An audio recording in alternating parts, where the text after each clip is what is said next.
Hello students. तो आज हम करेंगे लॉ ऑफ टोटल प्रोबेबिलिटी। तो इसके लिए एग्जांपल देखते हैं। ए bag contains 2 white and 4 black balls and another bag contains 6 white and 4 black balls. One bag is chosen at random from the selected bag, one ball is drawn.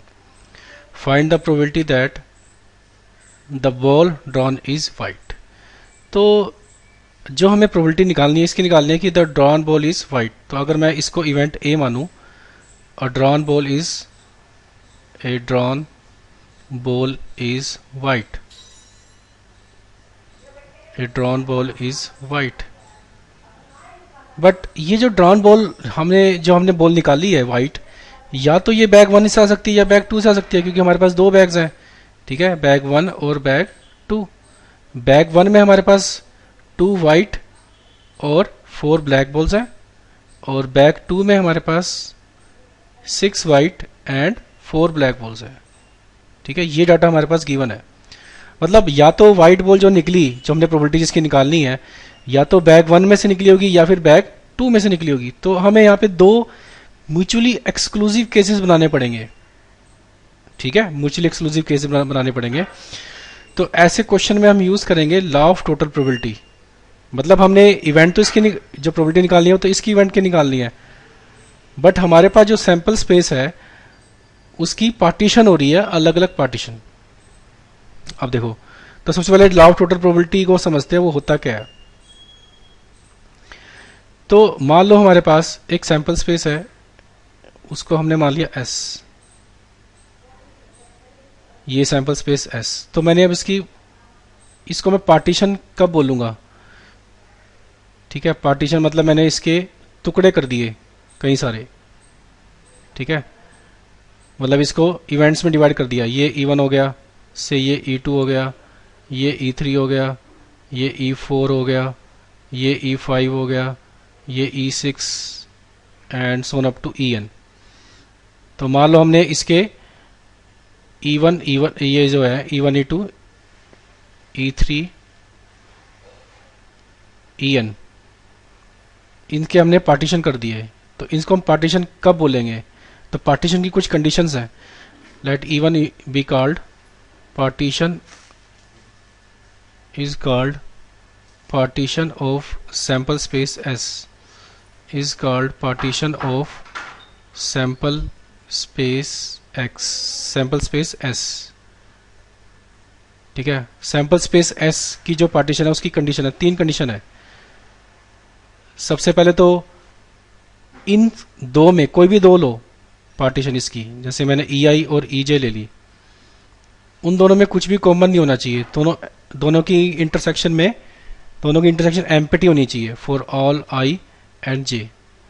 मतलब जैसे मैंने E1 और E2 लिया, दोनों में कुछ भी कॉमन नहीं है। ठीक है, दोनों की इंटरसेक्शन क्या आ गई, एम्प्टी। ऐसी E5 और E6 की जो कॉमन पॉइंट्स है उसमें भी कुछ नहीं है। तो मतलब कोई भी इवेंट लो दो, EI और EJ, उन दोनों में कुछ भी कॉमन नहीं होना चाहिए। दूसरी चीज, अगर मैं इन सब की यूनियन कर दूं, E1 E2 E3 and so on up to E union En, ये किसके इक्वल आ जाना चाहिए, S के इक्वल आ जाना चाहिए। यानी कि अगर मैं इन सबको इकट्ठा कर दूं तो पूरा का पूरा S बन जाएगा। ठीक है, तीसरी चीज है हमारे पास कि हर एक इवेंट की जो प्रोबेबिलिटी है वो ग्रेटर देन 0 होनी चाहिए फॉर ऑल I। ठीक है, तीसरी बात जो है, मतलब अगर कोई भी सेट एम्प्टी हो गया तो ऑब्वियस है उसकी प्रोबेबिलिटी 0 आ जाएगी। मतलब कोई भी सेट एम्प्टी नहीं होना चाहिए, उसमें कुछ ना कुछ एलिमेंट्स होने चाहिए, तभी उसकी प्रोबेबिलिटी जो आएगी EI की वो ग्रेटर देन 0 आएगी। तो अगर ये E1 E2 En ये 3 कंडीशन को सेटिस्फाई करते हैं, तब हम बोलते हैं इस S को partitioning of a sample space S। ठीक है, अब ये तो होगी इसकी पार्टीशनिंग। तो इसके बाद हमने मान लो ये तो होगी इसकी पार्टीशनिंग। तो मान लो हमारे पास कोई भी एक इवेंट है A, मतलब इवेंट A ऐसी है जिसका कुछ पार्ट किसी भी इवेंट में हो सकता है। जैसे इस इवेंट का जो है A इवेंट का कुछ पार्ट E5 में है, कुछ E3 में है, कुछ E5 में। मतलब A जो है कोई भी सबसेट है S का। ठीक है, तो अगर हमें इसकी प्रोबेबिलिटी निकालनी है तो हम फार्मूला यूज करेंगे, probability of E1 into probability of a given E1 plus probability of E2 into probability of a given E2 and so on up to, ये कहाँ तक जाएगा, probability of E1 into probability of a given E1, यहाँ तक a given En। तो probability of E1 into probability of a given E1 plus probability of E2 into probability of a given E2 and plus dash dash dash plus probability of En into probability of a given En। तो ये probability जो है हम ए की probability इस तरीके से निकाल सकते हैं, इस फार्मूले की हेल्प से। ठीक है, तो ये है लॉ ऑफ टोटल प्रोबेबिलिटी। अब आ जाओ इस क्वेश्चन पे जो हम क्वेश्चन करना चाह रहे थे। तो इसमें देखो हमें दिख रहा है कि पार्टीशन तो दिख रही है। पार्टीशन कैसे दिख रही है, बैग 1 बैग 2 ये दोनों है। तो हम इवेंट मानेंगे एक E1 और एक E2 जो पूरे सैंपल स्पेस की पार्टीशनिंग कर रहे हैं। ठीक है, तो E1 हम मानेंगे अ bag 1 is selected, a bag 1 is selected, और E2 में मानेंगे ए bag 2 is selected, A bag 2 is selected. क्योंकि देखो हमने जो बॉल निकालनी है उससे पहले तो हमने बैग चूज करना है, तो बैग 1 चूज कर सकते हैं, बैग 2, इसके अलावा तो कोई ऑप्शन नहीं है हमारे पास। तो ये बन गई E1 E2 इस सैंपल स्पेस की पार्टीशन। तो अब इसमें लॉ ऑफ टोटल प्रोबेबिलिटी अगर लगाते हैं तो प्रोबेबिलिटी ऑफ ए जो होगा वो किसके इक्वल आएगा, probability of a is equal to, formula लगा देते हैं, probability of E1, probability of E1 into probability of a given E1 plus probability of E2 into probability of a given E2। ये probability से ये formula लगेगा यहाँ पे। तो अब इसके बाद देखो सबसे पहले probability of E1, probability of E1, E1 का मतलब है, क्योंकि हमारे पास दो चॉइसेस हैं बैग निकालने की, या तो हम बैग 1 सेलेक्ट करेंगे या फिर बैग 2 सेलेक्ट करेंगे। तो बैग 1 को सिलेक्ट करने की प्रोबेबिलिटी कितनी हो जाएगी 1/2, और बैग 2 को सिलेक्ट करने की प्रोबेबिलिटी कितनी हो जाएगी 1/2, दोनों की 1/2, क्योंकि हमारे पास दो ही ऑप्शंस हैं, या तो बैग 1 चूज करेंगे या फिर बैग 2 चूज करेंगे। तो दोनों की प्रोबेबिलिटी कितनी होगी, हाफ हाफ। इसके बाद हम निकालते हैं प्रोबेबिलिटी ए गिवन E1 की, probability of a given E1।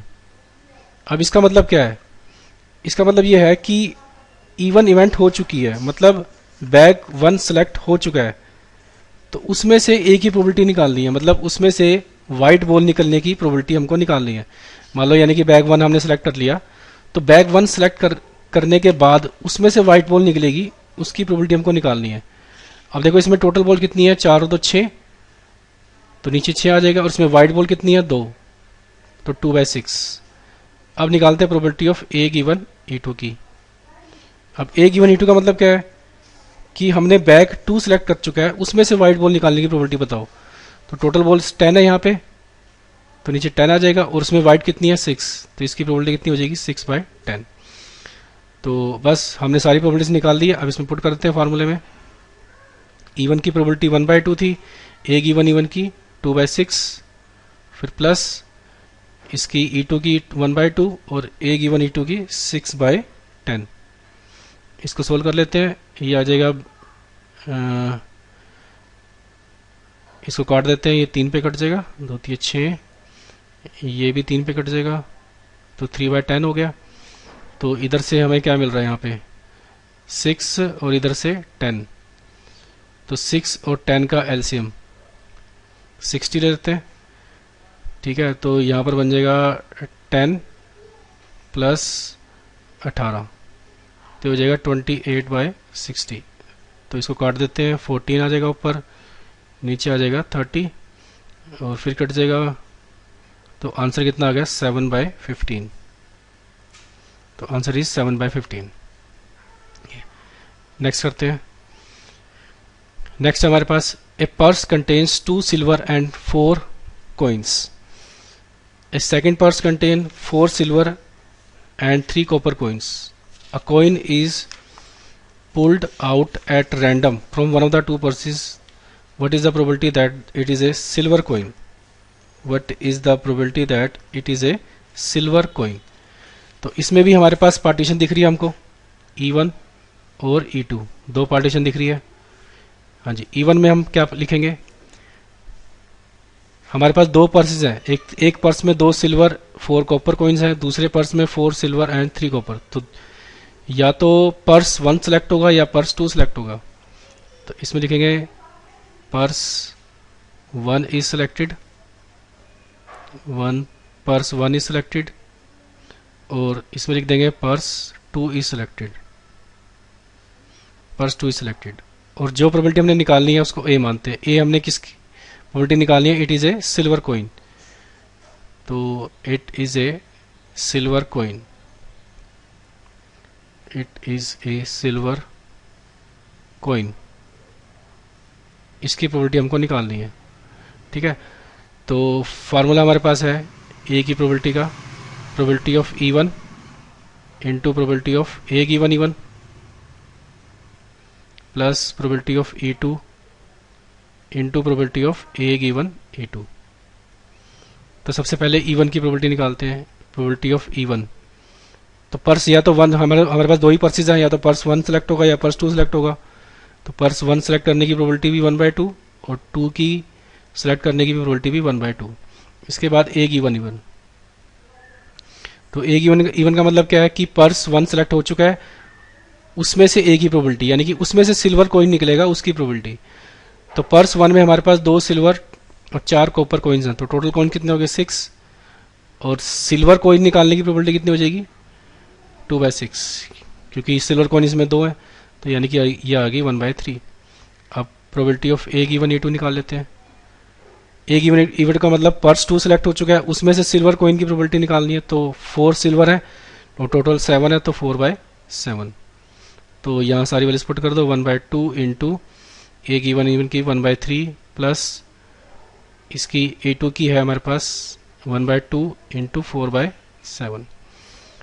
तो 1/6 प्लस ये कट गया इस पर 2/7, 42 एलसीएम आ गया, ऊपर आ जाएगा 7 प्लस 12, तो इसका आंसर आ जाएगा 19/42, ये आंसर है।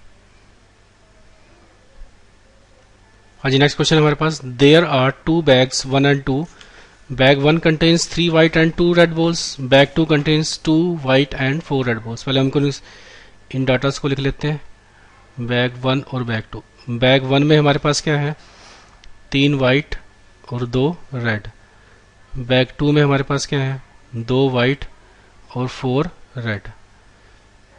तो इसके बाद हमने क्या करना है, a ball is transform from bag 1 to bag 2 without seeing its colour and then a ball is drawn from bag 2, find the probability of getting a red ball, find the probability of getting a red ball. तो अब इस question में जो partitioning हमारी बनेगी, पहले तो वो दिखनी पड़ेगी क्या क्या बननी चाहिए, E1 और E2। देखो जो प्रोबेबिलिटी हमने को निकालनी है वो निकालनी है find the probability of getting a red ball. पहले तो उसको ए मान लेते हैं, getting a red ball, getting a red ball. ठीक है, अब देखो जब हमने रेड बॉल निकाली तो ये हमने बॉल जो निकाली ट्रांसफर करने के बाद निकाली है, यानी कि पहले हमने बैग 1 में से बैग 1 से बैग 2 में एक बॉल ट्रांसफर करी है, उसके बाद हमने एक बॉल निकाली है जो कैसी निकलनी चाहिए रेड, तो उसकी प्रोबेबिलिटी हमको पूछी गई है। तो जो हमारी पार्टीशन बनेगी वो ट्रांसफर करने के हिसाब से बनेगी, यानी कि जब हमने बॉल निकाली तो उससे पहले हमारे पास क्या क्या पॉसिबिलिटीज हैं, या तो बैग 1 से बैग 2 में रेड बॉल गई होगी, ठीक है, या फिर बैग 1 से बैग 2 में व्हाइट बॉल गई होगी। दो ही ऑप्शन है हमारे पास, क्योंकि बैग 1 में 2 कलर की बॉल ही पड़ी है, या तो व्हाइट बॉल पड़ी है या फिर रेड। तो E1 हम मानते हैं a red ball is transferred, a red ball is transferred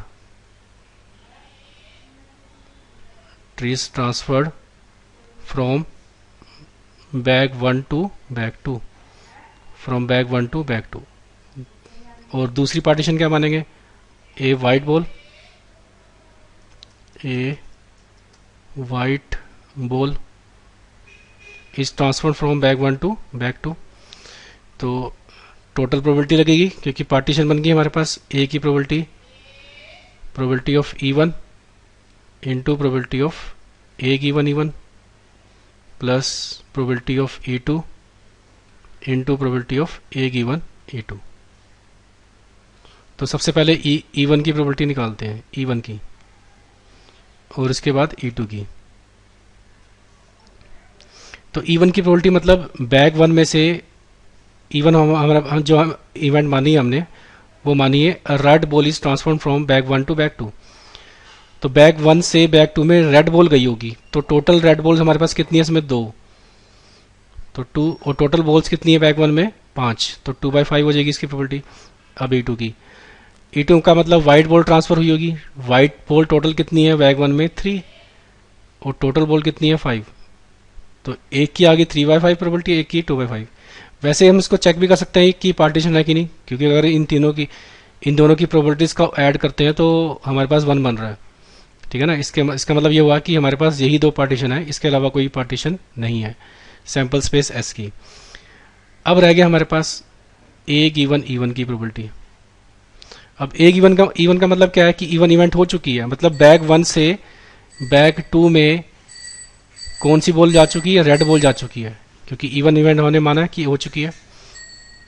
तो अब जो बैग 2 में हमारे पास टोटल रेड बॉल कितनी हो जाएगी, 2 वाइट और 5 रेड हो जाएगी। तो अब इसके बाद हमने प्रोबेबिलिटी निकालनी है रेड बॉल निकालने की। तो अब हमारे पास जो रेड बॉल है कितनी, टोटल कितनी होगी, 5, और टोटल बॉल्स कितनी है, 7, तो 5/7। इसके बाद ए गिवन E2 का मतलब क्या है कि अब हमारे पास बैग 1 से बैग 2 में वाइट बॉल निकल चुकी है। तो बैग 2 में टोटल वाइट बॉल्स कितनी आ गई, 3 वाइट और 4 रेड, ठीक है। तो इसमें से हमें किसकी प्रोबेबिलिटी निकालनी है, ए की, यानी कि रेड बॉल निकालने की। तो रेड बॉल कितनी है, 4, और टोटल बॉल कितनी है, 7। तो ये सारी वैल्यूज यहाँ पुट कर देते हैं। तो ये आ गया हमारे पास E1 की प्रोबेबिलिटी कितनी है, 2/5, ए गिवन E2 की 5/7, प्लस E2 की कितनी है, 3/5, और ए गिवन E2 की 4/7। तो 35 इसका एलसीएम आ गया, ऊपर आ जाएगा 10 प्लस 12, तो ये बन जाएगा 22/35। ये आंसर आ गया, ठीक है। तो इस तरह से आपने ये क्वेश्चन करने हैं। अभी के लिए थैंक्स।